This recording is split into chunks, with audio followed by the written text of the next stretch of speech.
Good afternoon, everybody. My name is Melissa Fisher. I am student B. Stephanie Tucker and myself picked the condition of the neurocognitive dementia. This is the citation for the article that I picked. And the article that I've reviewed is Living Better with Dementia, Strengths-Based Social Work Practice and Dementia Care.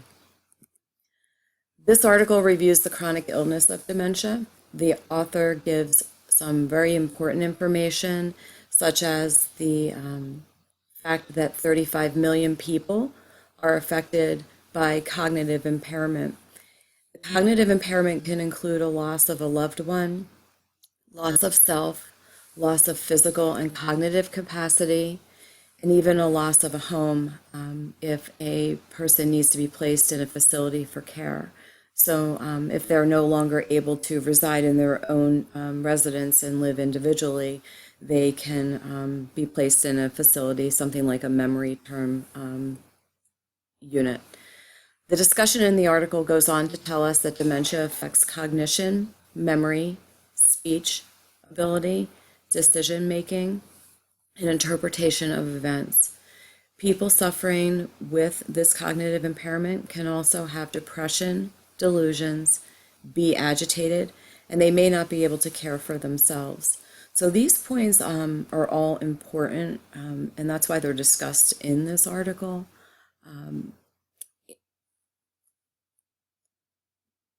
70% of all people affected by this condition are cared for by family, and it is considered a family condition.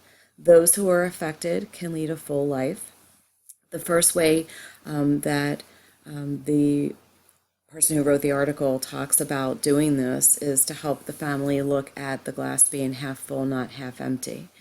Families who encounter so much loss need to look for positives, and that can be done by sharing moments, not only memories, sharing feelings, not just thoughts, and focusing on what remains in the life with the person who has the dementia, not what they are lacking. As social workers, we can maximize effectiveness by working with the family, not just the individual who has dementia.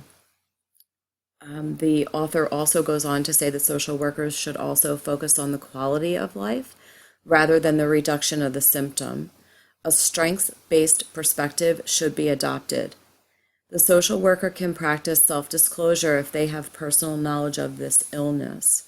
And that way they're, giving hope to the families that are struggling. It's also important to educate clients to help them nurture the ability to stay in today. When positivity is present, hope can remain, and it also can be restored.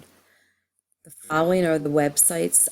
I found 5 national web resources. The first is the Dementia Organization.